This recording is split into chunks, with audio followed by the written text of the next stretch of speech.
alla ilaha illallah asyhadu alla ilaha illallah wa asyhadu anna Muhammadan Rasulullah wa asyhadu anna Muhammadan Rasulullah. Assalamualaikum warahmatullahi wabarakatuh. Jumpa kembali dengan kami di saluran Bintang Bulan. Hidayah bisa datang dari berbagai peristiwa dan keadaan. Ada orang yang memperoleh hidayah dari penelitian Al-Quran, pecinta sholawat, jatuh hati ke masjid, dan sebagainya. Bisa saja jadi mualaf orang miskin, orang kaya, kolomrat pengusaha. Sebagaimana yang terjadi di Indonesia, ada 7 manusia yang kaya raya dapat hidayah masuk Islam dan menjadi muslim yang dermawan. 1. Lee Kang Hyun. Orang terkaya di Indonesia bernama Lee Kang Hyun ini juga memutuskan menjadi mualaf. Pria yang akrab disapa Pak Haji ini adalah mantan Vice Presiden Samsung Indonesia. Awalnya Lee mulai bertugas di Samsung Indonesia pada 1993 dan bertanggung jawab atas banyak hal dalam kegiatan operasional.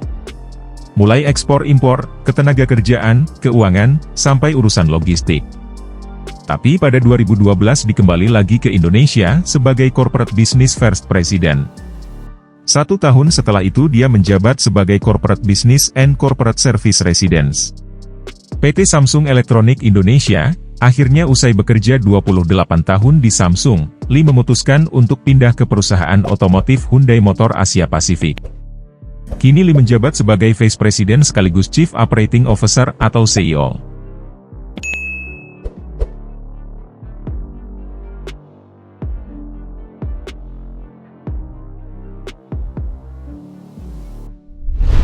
HM Jo Sutomo. HM Jo Sutomo merupakan pengusaha keturunan Tionghoa asal Kalimantan yang memutuskan jadi mualaf. Dia tercatat dalam daftar 150 orang terkaya di Indonesia versi global pada 2017. Dia juga menempati urutan 93 dengan kisaran kekayaan 430 juta dolar Amerika Serikat. Atau setara 5,5 triliun rupiah setelah teks amnesti.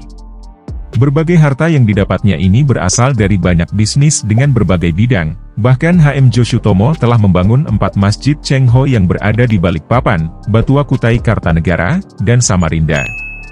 Tak lupa dia selalu bersyukur atas segala nikmat yang diberikan oleh Allah kepadanya.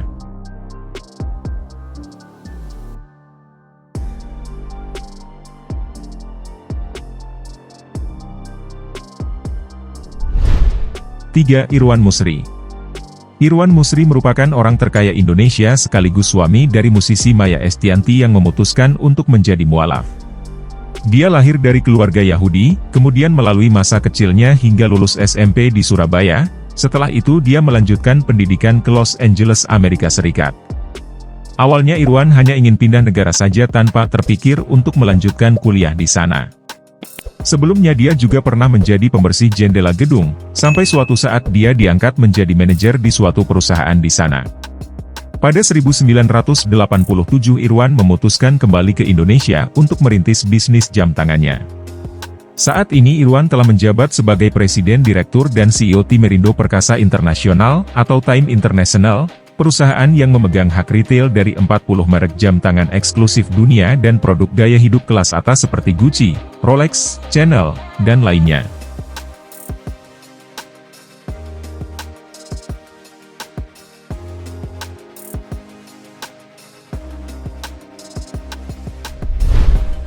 Yusuf Hamka. Yusuf Hamka adalah orang terkaya Indonesia yang menjadi mualaf. Pria yang akrab disapa Baba Alun ini adalah salah satu bos perusahaan jalan tol, PT Citra Marga Nusapala Persada. Dia dikenal dengan sifat yang dermawan dan senang membantu orang lain tanpa peduli latar belakang. Karena sifat rendah hatinya ini membuat masyarakat semakin kagum dengan pengusaha berdarah Tionghoa ini.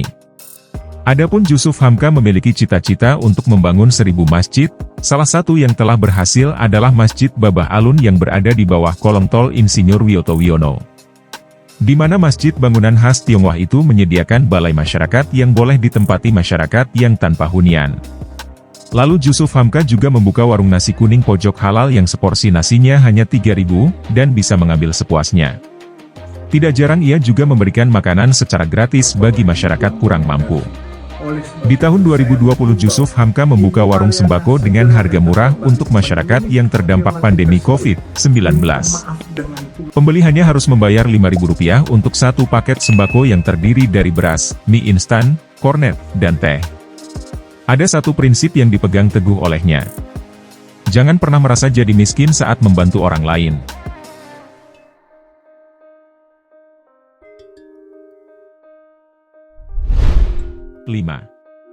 Hermanto Wijaya. Hermanto Wijaya atau Gus Jaya Raya Solution, Jaya Raya Elektronik ini menjadi mualaf pada 2019. Bos perusahaan ini masuk Islam dengan mengucapkan kalimat syahadat di Masjid Raya Citra Grand City Palembang. Setelah menjadi seorang Muslim, namanya menjadi Muhammad Hermanto Wijaya. Dia yakin untuk memeluk Islam setelah mempelajari agama ini, ditambah faktor lingkungan pergaulan dan tempat tinggalnya. Muhammad Hermanto Wijaya sendiri sebelum menjadi mualaf dikenal sebagai sosok yang aktif melakukan kegiatan sosial.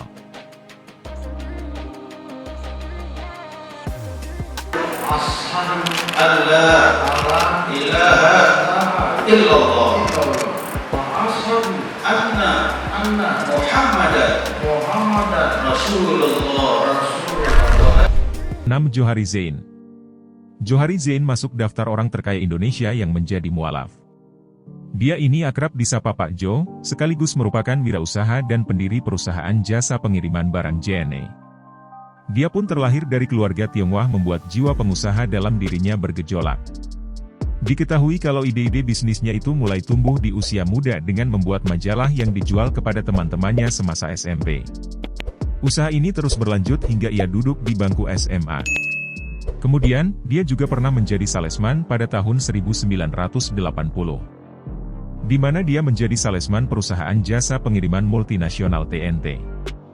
Beberapa tahun kemudian ia dipromosikan menjadi Operation Manager TNT Indonesia. Pada 1982 dia juga merintis perusahaan pengiriman bernama Warpak dan berganti nama menjadi Peronto.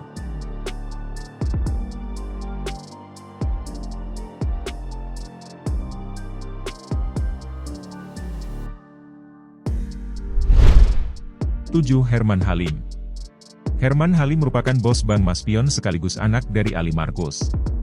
Sebelum masuk Islam rupanya dia beberapa kali pindah agama, kisah anaknya yang memeluk agama Islam yang memberi inspirasi kepada bos Bank Maspion tersebut. Pada 2004 dia mengucapkan 2 kalimat syahadat di Masjid Cengho Kota Surabaya. Herman Halim mengaku merasakan keajaiban setelah memeluk Islam. Semoga ini menjadi inspirasi bagi para pengusaha kaya untuk memperoleh hidayah dan menjadi seorang muslim yang dermawan. Itulah para mualaf yang terkaya dan dermawan. Bagaimana tanggapan saudara-saudari kami? Tulis di kolom komentar. Demikianlah yang dapat kami sampaikan, semoga bermanfaat. Hendaknya jangan lupa subscribe, like, share, dan komen. Wassalamualaikum warahmatullahi wabarakatuh.